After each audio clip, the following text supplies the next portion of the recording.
I never believed in infidelity. Not really. Oh, I knew it happened. Read it in magazines, saw it on those afternoon talk shows, but in my world, unimaginable. My John, incapable. Our love, unbreakable. I believed in forever.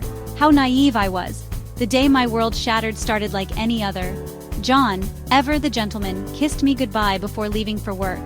His familiar scent lingered, a phantom hug. He called me sunshine. I smiled. Sunshine about to be swallowed by a storm. We met at a library of all places. I was lost in the biography aisle. He, with kind eyes and a shy smile, helped me find my book. We talked for hours that day, about our dreams, our fears, our favorite authors. He loved Jane Austen, I, Emily Bronte. Opposites attract, they say. Our courtship was a whirlwind of bookstore dates, cozy dinners, and stolen kisses under the moonlight. He proposed on a rainy Tuesday, the spontaneity very him. I said yes before he finished the question. We were soulmates, two halves of a whole, at least that's what I thought. Our wedding was small, intimate, just close friends and family, gathered in our favorite garden. John, handsome in his suit, couldn't take his eyes off me. My heart overflowed. We promised forever under a canopy of blooming jasmine. Life settled into a comfortable routine. John worked, I tended our home, filled with the aroma of freshly baked cookies and the soft melodies of my piano playing.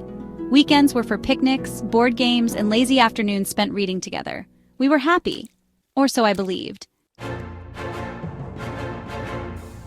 His mother, Edna, never approved of me. Too quiet, she said. Too independent. Not good enough for her son. Her visits were frequent, unannounced, and always filled with thinly veiled barbs about my shortcomings. John, ever the dutiful son, would just placate her. She means well, he'd say after she left, his brow creased with worry. She just wants you to be happy. But her presence was a storm cloud, casting a shadow over our sunny days. Little did I know it was a harbinger of the storm to come. Things started changing subtly. John became withdrawn. His once frequent I love yous dwindled. He started working late, his phone a constant companion. He said it was work pressure. My gut screamed otherwise. Was it Edna? Was she poisoning his mind against me? One evening, while scrolling through social media, I stumbled upon a picture. John at a restaurant, his arm around a woman who wasn't me. He'd mentioned a work dinner. My blood ran cold. Could this be her? The woman in the photo, her face hidden, laughing at something he said. Denial, a powerful drug, numbed the pain. I told myself it was innocent, a colleague. My rational mind knew better. Days turned into weeks, the doubt festering like a wound. Then came the lipstick, a shade of crimson I didn't own, on his collar. My heart hammered against my ribs. This wasn't just a work dinner, a colleague. This was something more, something sinister. My carefully constructed world, built on trust and love, began to crumble around me. The man I loved, the man I shared my life with, was living a lie.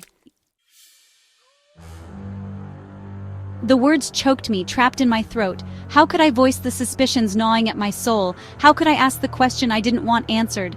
The lipstick, clutched in my hand, felt like a betrayal. John, my voice was a mere whisper, brittle with unshed tears. We need to talk.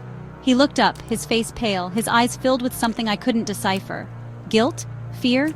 The air crackled with unspoken truths, the silence deafening.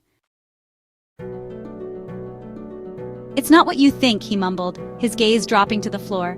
But the tremor in his voice, the way he wouldn't meet my eyes, spoke volumes. The truth, ugly and raw, hung heavy in the air between us. Our perfect life, our forever, was an illusion. The fight was explosive, tears and accusations flung like weapons. He denied, deflected, blamed work stress. But each excuse rang hollow.